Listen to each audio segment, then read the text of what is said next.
Hi అండి, అందరికీ నమస్తే. నేను మీ Rekha. Welcome to Rekha cutie 953 YouTube channel.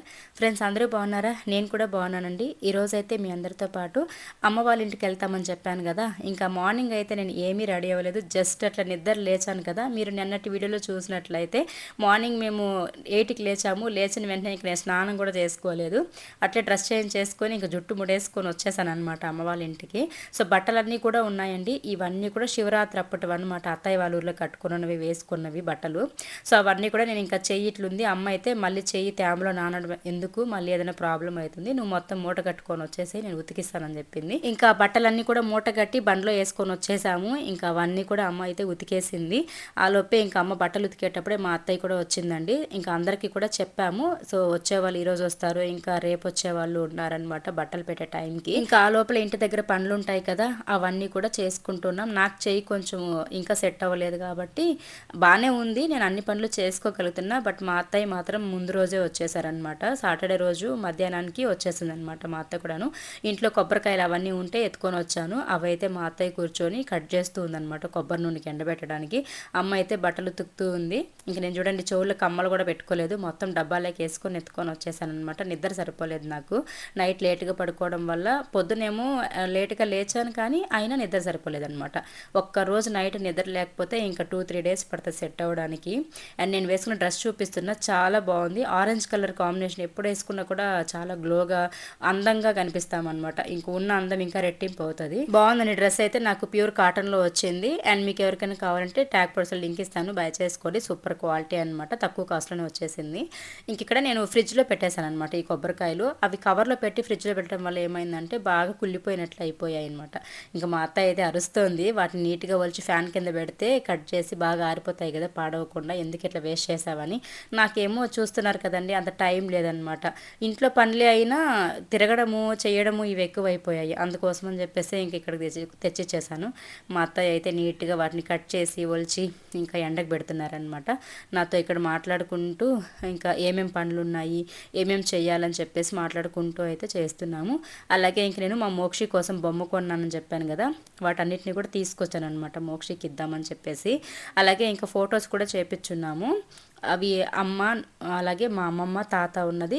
ఇంకా తర్వాత వచ్చేసరికి నేను మా అన్న చిన్నప్పుడు అనమాట. అవి రెండు కూడా అమ్మ అడుగుతూనే ఉండింది, నాకు అవి ఫ్రేమ్స్ కావాలని చెప్పేసి వాటిని చేపించాను. అవి కూడా తీసుకొచ్చాను అనమాట. ఇంకా మా అత్తయ్య చూడాలంటే అక్కడ పెట్టానమాట. సో ఇంకా అమ్మ అయితే రేపు మార్నింగ్ టిఫిన్ కోసం అని చెప్పేసి ఇంకా ఇడ్లీకి నానబెడుతోంది. ఎంతమంది మార్నింగ్ టిఫిన్కి వస్తారో తెలియదు, బట్ మనము హోటల్లో మధ్యాహ్నానికి మార్నింగ్కి కొనడానికంటే ఎక్కువ ఖర్చు అవుతుంది కాబట్టి అట్లీస్ట్ తగ్గిన వరకు తగ్గని అని చెప్పేసి ఇంట్లోనే టిఫిన్కి రెడీ చేసుకుందాము.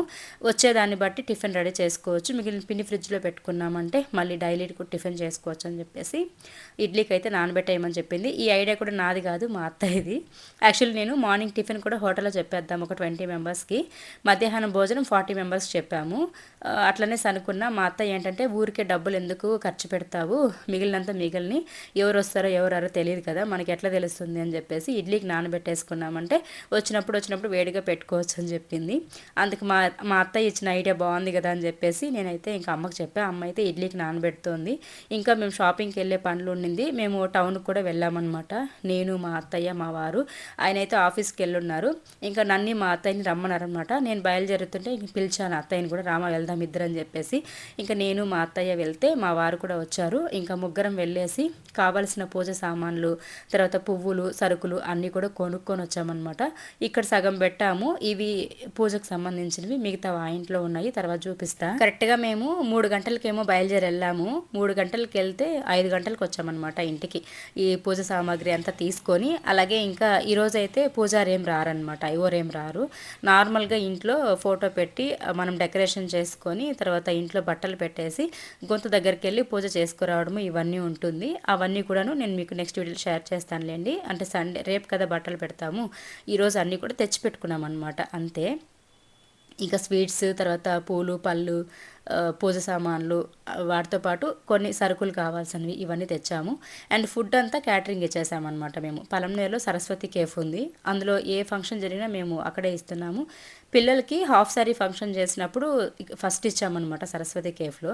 ఫుడ్ అయితే ప్రతి ఒక్కరు వచ్చిన అందరూ కూడా మెచ్చుకున్నారనమాట, ఫుడ్ చాలా బాగుందని చెప్పేసి. అప్పటి నుంచి ఇంకా నేను ఏం జరిగినా కూడాను వాళ్ళకి క్యాటరింగ్ ఇచ్చేస్తున్నాము. సో మనకి మంచి టేస్టీ ఫుడ్ అయితే పంపిస్తారనమాట. అట్లనే ఈసారి కూడా ఇచ్చాము. ఏమేమి ఫుడ్ ఆర్డర్ ఇచ్చానని చెప్పేసి నెక్స్ట్ వీడియోలో షేర్ చేస్తాను మీతో. ఇంకా మేము ఆ ఇంట్లో అన్నీ కూడా సర్దుకుంటూ ఉన్నామా, ఆ లోపే మంకీ వచ్చేసిందనమాట. ఒక పెద్ద కోతి, అసలు దాన్ని చూస్తేనే భయం వేస్తుంది అనమాట. ఆ కోతి వచ్చింది. మా అత్తయ్య 2 కేజీల అరటిపళ్ళు తీసుకొని వచ్చింది. ఆ కవర్ నోట్లో పెట్టుకొని ఇట్లా ఎత్తుకొని రావడానికి ట్రై చేసింది. నేను ఆలోపే ఇంక ఏమైతే అది అయ్యిందిలే అని చెప్పేసి లోపలికి దూరం వచ్చేసాను. ఎందుకంటే సరుకులన్నీ అక్కడ ఉన్నాయి కదా, ఏడ పీక్ పడేస్తుందో. లాస్ట్ టైం కూడా అట్లనే సరుకులు కందిపప్పు ఇవన్నీ కూడా చింపి పడేసేసి, తినేది అంతంత మాత్రమే ఉంటుంది, ఇంకా వేస్ట్ చేసేది ఎక్కువ అనమాట. అవి తినేసిపోయినా పోతే పోన్లే అనుకోవచ్చు, బట్ వేస్ట్ చేసేస్తాయి అనమాట, మొత్తం చిందబోసేస్తాయి. అందుకోసం అని చెప్పేసి ఇంక ఇవన్నీ ఇక్కడ ఉన్నాయి కదా అని చెప్పేసి పరిగెత్తి వచ్చి కట్టెత్తుకొని వచ్చే లోపే ఆ కవర్ కింద పడేసేసి, అది బరువుగా ఉన్నిందనమాట. అరటిపళ్ళు 2 కేజీలు ఉన్నాయి కదా, అవి ఎత్తుకోవడానికి అవ్వక వదిలేసి ఇంకా అది వెళ్ళిపోయిందనమాట. నేను ఇంకా చక్కచక్క అవన్నీ ఎత్తిపెట్టాను. అదే మీతో అక్కడ చెప్తూ ఉన్నా, ఎట్లో ఇవేవి ముట్టుకోలేదు. సరే ఇంకా అవన్నీ ఎత్తిపెట్టేద్దామని చెప్పేసి ఎత్తిపెడుతూ ఉన్నానండి.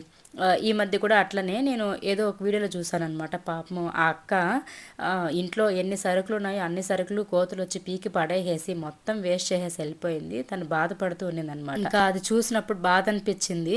అమ్మ వాళ్ళ ఇంట్లో కూడా ఇలానేనండి, డోర్ వేయడం ఏమారింది అనుకోండి, ఇంకా ఏమున్నా ఎత్తుకొని వెళ్ళిపోతాయన్నమాట. పోనీ తింటాయా అంటే తినవు, అన్నీ కూడా కింద వేసి చిందపోసి ప్యాకెట్లంతా పెరిగి పడేసేసి ఏదో కొంచెం నోట్లో వేసుకుంటాయి, మిగతా అంతా చిందపోసుకొని వెళ్ళిపోతాయి అనమాట. పోనీ 1-2 రావు, గుంపుగా వచ్చేస్తాయి. ఈరోజు మా టైం బాగున్నట్టుంది, ఒకటి వచ్చింది, 2 అరటిపళ్ళు, ఇంకా అది ఎత్తుకొని పోలేదు కదా.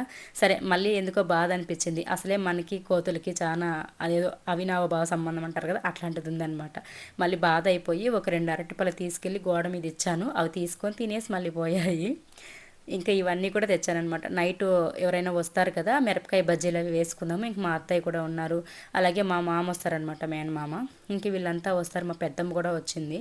సరే అని చెప్పేసి ఇంకా మిరపకాయ బజ్జీలు వేసుకుందాంలే అని చెప్పి ఇంకా అవి కూడా తీసుకున్నాను, ఒక 1/4 కిలో. నైట్ బజ్జీలు అవి వేసుకొని తిందాంలే, అందరం ఉంటాం కదా అని. మామూలుగా అయితే నేను ఈ బోండాలు బజ్జీలు ఇవి ఎక్కువ ఇంట్లో ప్రిపేర్ చెయ్యను, ఎందుకంటే శనగపిండి ఐటమ్స్ అనేది మేము చాలా తక్కువ తింటాము. అండ్ ఆయిల్ ఫుడ్ అనేది చాలా అవాయిడ్ చేస్తూ ఉంటాం. మీరు చూసినట్లయితే మేము ఎక్కువ తినము ఇవన్నీ, బజ్జీలు బోండాలు ఇట్లాంటివి. ఓన్లీ ఎప్పుడైనా నేను చేస్తే గారెలు అంటే ఉద్దిపప్పు వడలు ఉంటాయి కదా, అవి మాత్రమే చేస్తాను.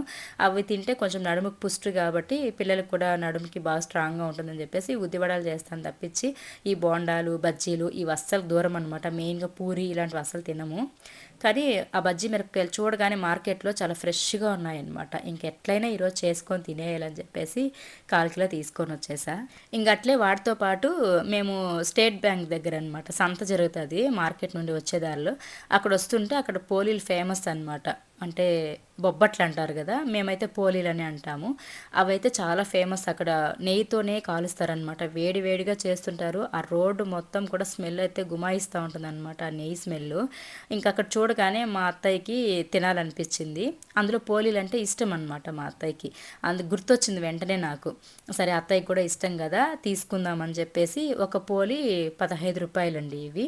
నేను 10 పోలీలు తీసుకున్నాను. అందరం ఉన్నాం కదా ఇంట్లో, స్నాక్స్గా తిందాము ఈవినింగ్, పిల్లలు కూడా స్కూల్ నుండి వచ్చేస్తారు ఆ టైంకి అని చెప్పేసి ఇంకా పోలీలు తీసుకొని వచ్చాను. ఇంకా అందరం కూడా తిన్నాము. ఇంకా మా మోక్షి కూడా వచ్చేసింది, నిద్రపోతుంది అనమాట. అందుకే వీడియోలో మార్నింగ్ నుంచి కనిపించలేదు, నిద్రపోయింది. లేచి వచ్చింది, ఇంకా ఈవినింగ్ వచ్చిందనమాట, ఒక 6:30 ఆ టైంకి అట్లా. ఇంకా అమ్మ అయితే అప్పటికే వంట స్టార్ట్ చేసేసింది. వేడిగా సంగటి చేసి పాలకూరకు తీసుకొచ్చాను అనమాట మార్కెట్ నుండి. పాలకూర పప్పు చేయమని చెప్పాను. సో అమ్మ అయితే ఇంకా ఎనుపుతూ ఉందన్నమాట. ఇంకా అమ్మ అయితే వంట చేస్తోంది, నేనేం చేసేది ఏం లేదండి, మా అమ్మే చేసేస్తుంది. సో కొంతమందే ఉన్నాం ఈరోజు నైట్, వచ్చే వాళ్ళంతా మార్నింగ్ వస్తారు. ఇంకా అది కబుర్లు చెప్పుకుంటూ మా అమ్మతో కూర్చొని ఇక్కడ ఏదో వాదిస్తూ ఉందన్నమాట. అంటే భలే మాటలు మాట్లాడుతుందిలేండి. ఇంకా అట్లా నేను ఇక్కడ వీడియో తీస్తుంటే ఆ వీడియో గురించి అంతా అడుగుతుందన్నమాట, దేనికి తీస్తున్నావు, ఎందుకు, ఏమని చెప్పి. సో అట్లా క్వశ్చన్లు ఎక్కువ వేస్తూ ఉంటుందన్నమాట. ఆ క్వశ్చన్లకి మనం ఆన్సర్ చెప్పాలంటే ఇంక మనకు నోరు నొప్పి వచ్చేస్తుంది. పిల్లలు ఈ మధ్య చిన్న పిల్లలంతా కూడా ఇలానే ఉన్నారు. ఇప్పుడు పుట్టే పిల్లలు చాలా తెలివైన పిల్లలు కదా, సో అట్లా వాళ్ళు మాట్లాడే మాటలకి మన వల్ల అవ్వదనమాట సమాధానం చెప్పడము. అట్లా ఏదో ఒకటి మాట్లాడుతుంటది. పాపం జలుబు చేసేసిందండి. ఆ జలుబు వల్ల ఏమంటే అంత ఉండలేకపోతుందనమాట తను. ఫేస్ కూడా చాలా డల్‌గా ఉంది. అంత కంఫర్టబుల్‌గా లేదు. చూసారా హాయ్ చెప్తుందనమాట అందరికి. బాగా అలవాటు అయిపోయింది. యూట్యూబ్‌లో కనిపించి ఇంకా వీడియో ఆన్ చేయగానే హాయ్ చెప్పడము, బాయ్ చెప్పడము, ఇంకా ప్లెయిన్ కిస్‌లు ఇవ్వడము ఇట్లాంటివి అలవాటు అయిపోయిందనమాట. ఇంకా చీకటి పడిపోయి వచ్చేసింది. పిల్లలు కూడా వచ్చేసారు స్కూల్ నుండి. రాగానే ఇంకా వాళ్ళు డాన్స్ ప్రాక్టీస్లో ఉన్నారనమాట. వాళ్ళకి యాన్యువల్ డే ఉంది. దానికోసం అయితే ఇంకా డాన్స్ ప్రాక్టీసులు చేసి అలసిపోతున్నారు. పొద్దునుండి చదవడము, సాయంత్రం అయితే డాన్స్ ప్రాక్టీస్ చేయడం స్కూల్లోనే. సో అట్లా అలసిపోయి ఇంకా ప్రియ అయితే పడుకునేసింది. పెద్దమ్మాయి అయితే ఇంకా వాళ్ళ అమ్మమ్మకి పనుల్లో హెల్ప్ చేస్తూ అట్లా తిరుగుతూ ఉందనమాట. ఇంక ఇక్కడ హాయ్ ఫ్రెండ్స్ అని చెప్పేసి అందరికీ చెప్తూ ఉంది. ఇంకోటి ఏమంటే మన వీడియోస్ చూసే వాళ్ళలో మన సబ్స్క్రైబర్స్ అయితే మనల్ని అట్లా మాట్లాడరండి. కొంతమంది ఉంటారు కదా, మీరు ఏం పని చెయ్యరు, మీ ఇంట్లో పనులు తప్ప మీకు ఇంకేం ఉండదు, మీకు బాధ్యతలు ఉండవు, రెస్పాన్సిబిలిటీస్ ఉండవు అన్నట్లు ఒక హర్ట్ చేసే విధంగా కొంతమంది అంటుంటారు. వాళ్ళకి నేను చెప్పే సమాధానం ఒకటే అండి. నేను ఏదో వ్యాపారాలు బిజినెస్లు పెట్టుకొని చేస్తేనే నేను కష్టపడినట్టు కాదు. నేను బాధ్యతగా రెస్పాన్సిబిలిటీస్గా ఉండి ప్రతి కష్టంలో నేను తోడుండి అత్త వాళ్ళకి కానీ అమ్మ వాళ్ళకి కానీ ప్రతి బాధలో బాధ్యతల్లో కష్టాల్లో తోడుండి ఫైనాన్షియల్గా కానీ అలాగే ప్రతిదీ కూడా నేను ముందుండి చేసుకుంటున్నాను కదా. ఇలాంటి వీటిలో కూడా నేను బిజీగానే ఉన్నాను. అందరినీ వదిలేసి స్వార్థంగా నా కోసమే నేను ఆలోచించుకొని నేనే బాగుండాలి, నా పిల్లలే బాగుండాలి, నా హస్బెండే బాగుండాలి, మేము నలుగురమే బాగుండాలి అనుకుంటే నేను కూడా అన్నీ చేసుకొని హ్యాపీగా ఉండొచ్చండి. కాకపోతే నాకు రెస్పాన్సిబిలిటీస్ చాలా ఉంటాయి. నా చుట్టూ ఉన్న వాళ్ళు బాగుంటే నేను బాగుంటానని అనుకుంటాను. నా వల్ల ఒక్కరు బాధపడినా కూడా అది నా పిల్లలకి నాకే ప్రభావం చూపిస్తుంది. కాబట్టి ఎవరు ఎలా పోతే ఏంటి, నాకెందుకులే, నాకేం లేని అనుకుంటే నేను కూడా హ్యాపీగానే ఉండొచ్చు. సో అలాంటిది మా అమ్మ వాళ్ళకి, మా అత్తయ్యకి, ఇంకా నా ఫ్యామిలీ వాళ్ళకి ఏ కష్టం వచ్చినా నేను ముందుండి బాధ్యతగా నడుచుకుంటాను. కాబట్టి సో నేను వీటిలో బిజీగా ఉన్నానని చెప్పానమాట. అంటే మొన్న పెట్టిన వీడియోలో నేను చెప్పానమాట, కొంచెం బిజీ అయిపోయానని చెప్పేసి. నువ్వు వాడు ఏం పీక్ కట్ల కట్టేస్తాను బిజీ అయిపోయినావు అని చెప్పి అట్లా పెట్టారనమాట ఒక కామెంట్. దానికోసం నాకు బాధ అనిపించి చెప్తున్నాను. ఏం పీక్ కట్ల కడతాను అన్నది నా ఫ్యామిలీకి తెలిస్తే చాలు, మీ అందరికీ తెలియాల్సిన అవసరం లేదు. సో ఏదో చేసేసి అది చేసేయాలి ఇది చేసేయాలని ఇంట్లో వాళ్ళని బాధ పెట్టి వాళ్ళకి సరిగా ఫుడ్ పెట్టకుండా లేకపోతే వాళ్ళని చూసుకోకుండా బాధ పెట్టి మనం పీకి కట్టేదానికంటే నలుగురు బాగుండాలి, మన అత్త బాగుండాలి, మన అమ్మ నాన్న బాగుండాలి అనుకున్నామంటేనే మనం ఎప్పటికీ బాగుంటాం. నేనే బాగుండాలి, నేను సంపాదించినంత నాకే ఉండాలి అనుకుంటే నేను కూడా చాలా దర్జాగా ఉండేదాన్ని. బట్ నేను సంపాదించే ప్రతి రూపాయి ఏదో ఒక రూపంలో ఇట్లా ఫ్యామిలీకి హెల్ప్ అవుతుంది అనుకున్నప్పుడు నేను దేనికి కూడా అధైర్యపడను. ఇదండి ఈరోజు చిన్ని వీడియో. అనుకునే వాళ్ళు ఎన్నైనా అనుకొని మీకు వీడియో నచ్చితే లైక్ చేయండి. Thank you so much friends. Bye.